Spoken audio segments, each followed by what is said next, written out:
সময় এখন 6:14 আর আমরা বেরিয়ে যাচ্ছি কক্সবাজার থেকে টেকনাফের উদ্দেশ্যে। আর এই টেকনাফে যাওয়ার পথে আমরা যাবো মেরিন ড্রাইভ রোড হয়ে। আমার সাথে আছে পিচ্ছি বুড়ি আম্মু, বালতি ব্যাগের ভিতরে আছে, আমরা বালতি যেয়ে খেলবো, ঠিক আছে? সো সাথে থাকেন, দেখা হবে রাস্তায়। ঘড়িতে সময় প্রায় 7টার কাছাকাছি, আর এদিকে সূর্য আর এদিকে সমুদ্র আর সামনে পাহাড়, সব মিলিয়ে যে দারুণ কম্বিনেশন, সেই কম্বিনেশনের ভিতর দিয়ে আমরা চলে যাচ্ছি মেরিন ড্রাইভ রোড হয়ে। আর যেতে আনুমানিক প্রায় 2 ঘন্টার মতো লাগবে। এই যে এটা কিন্তু জলতরঙ্গ না, জলতরঙ্গতে আর্মিদের একটা সাগর নিবাস, আর্মিদেরই একটা রিসোর্ট, আর আর্মিদের তত্ত্বাবধানে পরিচালিত হয়। আর সামনে হিমছড়ি। এই যে আমরা কিন্তু অলরেডি কোরাল এরিয়ায় ঢুকে গেছি, অর্থাৎ কোরাল দিয়ে ভর্তি এই জায়গাটা। সেন্ট মার্টিনের মতো এই কোরাল কক্সবাজারের ওই যে পাটুয়ারটেকের ওই দিক ছাড়া কিন্তু এটা দেখা যায় না। আমরা অলরেডি কক্সবাজার থেকে 60 কিলো দূরে চলে আসছি, আর আছে 17 কিলো। আর 60 কিলো দূরে এসে এমন জায়গায় এমন একটা ফিল পাবেন, ও কি একটা ফিল! ও আপনি রাজা এই রাস্তাটার। দেখেন এই সাম্পান নৌকায় করে কিন্তু রাতে জেলেরা সাগরে মাছ ধরে, সকাল হইলেই চলে আসে, এসে মাছ বিক্রি করে সারাদিন রেস্ট। এদের যে জীবন জীবিকা হোক, আর দিকে পাহাড়, আমার আসলে বলে বোঝাতে পারবো না যে ফিলটা কেমন হচ্ছে। সবাই বলে মেরিন ড্রাইভ রোড আসলে সুন্দর, কিন্তু সুন্দর বললে কম হয়ে যাবে। মেরিন ড্রাইভ রোডটা সুন্দরের থেকে আরো বেশি বেশি বেশি সুন্দর। এই যে সেই রাস্তা, কাঙ্ক্ষিত রাস্তা। ঘড়িতে সময় এখন 8টা, অর্থাৎ আমাদের আসতে প্রায় 1 ঘন্টা 20 মিনিটের মতো লেগে গেছে। আমরা এখন আছি নাফ নদীর পাশে, অর্থাৎ শিবঘাটে যাইতে গেলে যে রাস্তা দিয়ে যেতে হয় একজ্যাক্ট সেই রাস্তায়। আর ওই পারটায় মায়ানমার, আর আমরা নাফ নদীর ধার ঘেঁষে নাফ নদীর সৌন্দর্য দেখতে দেখতে সামনের দিকে আগাচ্ছি। তো আমাদের বাইকটা এখানে রাখছি, আর শিবঘাটের দিকে শিবে চলে যাচ্ছি। দেখো কাকায় কামড় দিছে নাকি, এই জন্য কালকে রাত্রে ওষুধ খেতে বললাম, খাইলে না। ওই কাকায় কোথায় কামড় দিচ্ছে তোমার দেখা যাচ্ছে, পানি দেখা যায় না। চলো, তো আমরা এখন শিপে উঠে যাচ্ছি সেন্ট মার্টিনের উদ্দেশ্যে। আর এই যে আমাদের কেয়ারি সিনবাদ, আমরা বড় নৌকা উঠবো না বাবা? হ্যাঁ, এটা হচ্ছে বড় নৌকা। শিপে উঠে যাচ্ছি, 9:30 এক্সাক্ট ছাড়বে। এটা বললো, আর বাইকটা রাখছি কেয়ারির ঘাটেই। আল্লাহ ভরসা, দেখা যাক কী হয়। তো শিপে বর্তমানে বসে আছি, অপেক্ষা করতেছি শিপ কখন ছাড়বে। আর এক্সাক্ট 9:30 সেরে যাওয়ার কথা, আর এখন সময় বাজে 9:25, অর্থাৎ 5 মিনিট পরে শিপ ছাড়বে। আর আমার সাথে আমার বুড়ি আছে এদিকে। বুড়ি, সবাইকে হাই দাও তো।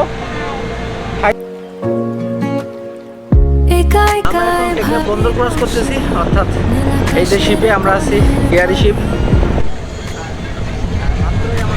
শিপটা ছাড়লো, আর এখানে দেখতে পাচ্ছি মায়ানমার থেকে যে বিভিন্ন নৌকাগুলো আসছে, এই নৌকা থেকে যে মালামাল আনলোড হচ্ছে, তারপর বাংলাদেশের বিভিন্ন জায়গায় চলে যাবে।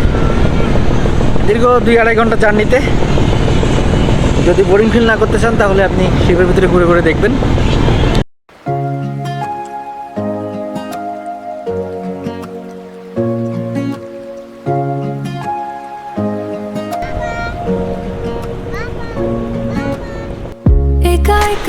ভাবি বসে নীলাকাশের কোণের ঘরে।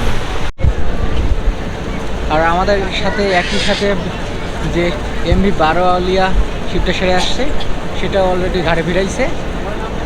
আর এই যে ঘাট থেকে আমরা উঠে চলে যাব প্রথমে সেন্ট মার্টিন বাজার, তারপর ওখান থেকে বিভিন্ন রিসোর্ট বা কোয়ার্টারে। আমরা মাত্র সেন্ট মার্টিন ঘাটে নামলাম, নামার পরে যাচ্ছি বাজার দিকে, তারপর অটো নিয়ে রিসোর্টে। আমরা মূলত রিসোর্ট বুকিং দিই নেই, যেহেতু এখন প্রায় অফ সিজন আর আজকে অবরোধের দিন। দ্যাটস ওয়াই আমরা যেয়ে দেখি খুঁজে কোনো রুম ভালো পাই কিনা। আসার পরে শিবঘাট থেকে একটা অটো নিলাম, খোলা অটো, কারণ আমরা চাচ্ছি যে আশেপাশের পরিবেশটা দেখার জন্য। আর যাচ্ছি রিসোর্ট দেখতে, রিসোর্ট যেটা ভালো মনে হবে সেটাতেই উঠে যাব। রেডি করে দিবেন।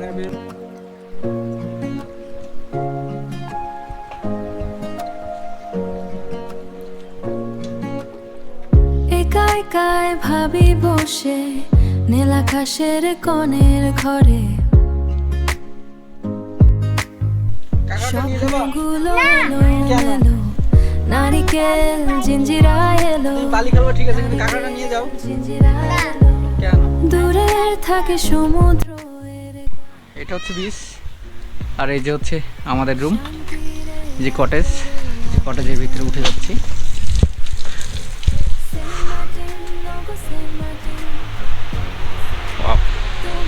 কটেজের ভিতরে দেখেন মানে মাল্টিপ্লাক সব আপনার ব্যবস্থা করা আছে, একটা সোফা, ফ্যান আর ড্রেসিং টেবিল। ওয়াশরুমটা আপনাদের দেখাই, ওয়াশরুমটা। আমরা এই যে রুমে ওঠার পরে গোসল শেষ করে ফ্রেশ হয়ে আমরা খাওয়ার জন্য বের হইলাম। এখন কিন্তু নভেম্বরের প্রথম সময়, আর প্রথম সপ্তাহের ভিতরে কিন্তু এদিকে ধান পেকে গেছে, ইভেন ধানগুলা কাটাও হয়ে গেছে, ধান মাড়াই করাও শেষ, অর্থাৎ ধান এখন ঘরে উঠবে। আর খাওয়া দাওয়া করার পরে যেটা বুঝলাম সেটা হচ্ছে প্রাইস টু হাই, অর্থাৎ আমাদের অন্যান্য জায়গার থেকে খাবারের দামটা তুলনামূলক বেশি। আর কারণটা রয়েছে, কারণ এই খাবারগুলো শিপের মাধ্যমেই তো এপাশে আসে, এই জন্য একটু বেশি দাম রাখে এরা। তোমার নীলে হারে মন একটি ছোট প্রাণের কোণ সেন্ট মার্টিন নগো সেন্ট মার্টিন সাদা বালু সবুজ তো খাবার খেয়ে রুমে যেয়ে কিছুক্ষণ রেস্ট নিয়ে আর বাইরে একটু ঘোরাঘুরি করে আমরা বের হয়েছি বিচগুলোয় ঘুরবো, উত্তর বিচ এবং পশ্চিম বিচ, সাথে হুমায়ুন আহমেদের সমুদ্র বিলাস একসাথে ঘুরবো।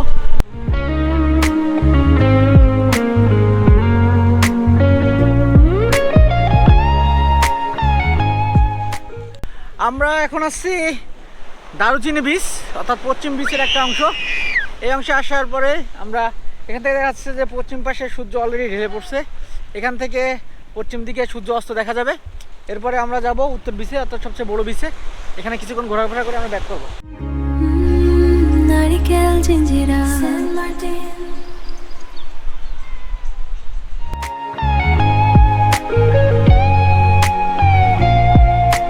আমার পিছনে যেটা দেখতেছেন এটা নারিকেল বাগান, নারিকেল জিঞ্জিরার অর্থাৎ মেন বৈশিষ্ট্য এই নারিকেল বাগানই। সব মিলে নারিকেল দিয়ে, নারিকেল গাছ থেকেই এই দ্বীপের নাম নারিকেল জিঞ্জিরা।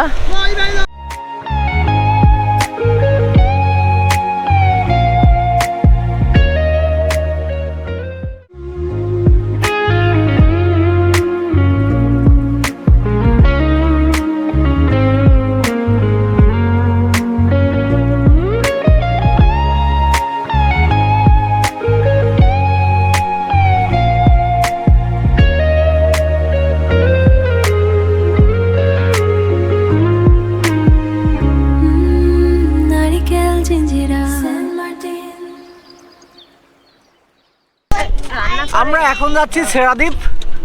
সকালে ঘুম থেকে উঠে নাস্তা করে এখানে আপনাদের যে রিসোর্টগুলো আছে রিসোর্টের সামনেই মোটামুটি অটো বা ইজি বাইকগুলো পাবেন, এমনকি আপনি বাইক ভাড়া করে যেতে পারেন। ট্রলারগুলো এখন চলে না, ট্রলারে করে যাওয়া যায় ছেড়াদ্বীপ জেটিঘাট থেকে। আর সাগর পাড় দিয়ে পুরোপুরি নির্জন পরিবেশে আমরা যাচ্ছি ছেড়াদ্বীপ। ছেড়াদ্বীপ যাওয়ার পর ওখানে ঘোরাঘুরি করব। অটো ভাড়াগুলো মিনিমাম আপনি 500 থেকে 600-এর ভিতরে পেয়ে যাবেন।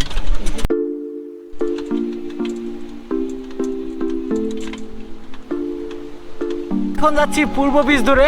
এখন ভাটার সময়, অর্থাৎ ভাটার সময় হওয়ায় কিন্তু আপনি ছেড়াদ্বীপে অনেক ভালোভাবে যাইতে পারবেন। আর যাওয়ার সময় দেখবেন এই যে জেলেরা এখানে মাছ শুকাচ্ছে, মাছ রোদে শুকাচ্ছে, শুকানোর পরে বিক্রি করবে। আর এই যে আমরা অটোতে যাচ্ছি।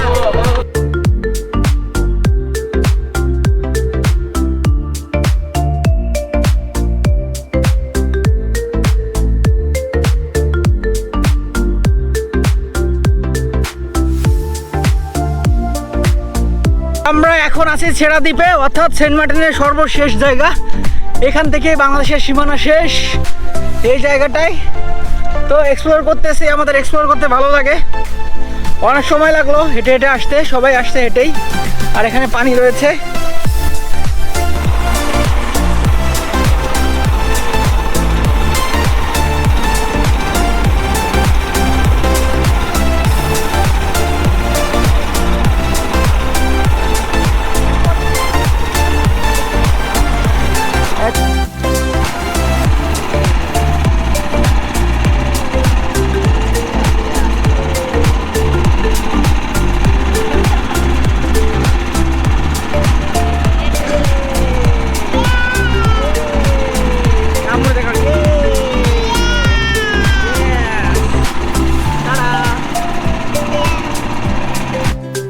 দ্বীপ থেকে স্পিড বোটে আসার পরে আমরা উঠলাম, ওঠার পরে আইসক্রিম কেনার পরে এখানে যে দোকানগুলো আছে ডাব পাওয়া যায়, দেখি ডাব খাওয়া যায় কিনা। খাওয়ার পর আমরা রওনা দেবো রিসোর্টের দিকে।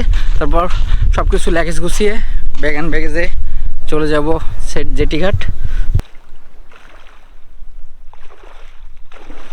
এই সমুদ্রের পাড়ে আসার পরে আপনি যদি গোসল করতে চান বা এই কোরাল দ্বীপের ফিল্ডে নিতে চান, তাহলে আপনাকে সাগরে নামাই লাগবে। আর সাগরে নামতে গেলে একটু সাবধানতা অবলম্বন করবেন, কারণ এখানে যে কোরাল রয়েছে সে কোরালে কিন্তু অতি সহজেই হাত পা যেখানে লাগবে সেখানে কেটে যাবে।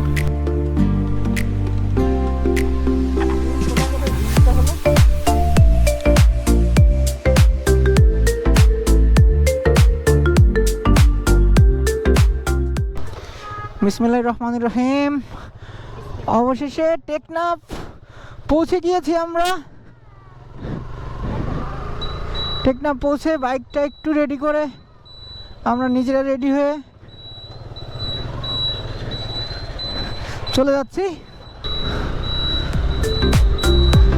80 কিলোমিটার টোটাল যেতে হবে কক্সবাজার যাইতে গেলে। আর এই রাস্তাটা একটু ভালো হইলে ভালোভাবে যাওয়া যেত, কিন্তু এত পর্যটক যায়, বাট এই রাস্তার কোনো উন্নতি নাই। বাড়িতে হবে টেকনাফ বলে কথা।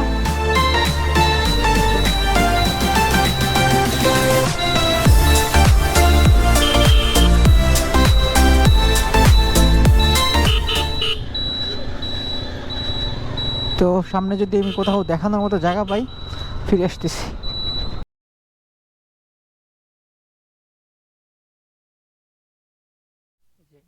রেস্টুরেন্ট, এখানে লাভ শেপ ছবি তোলার জন্য।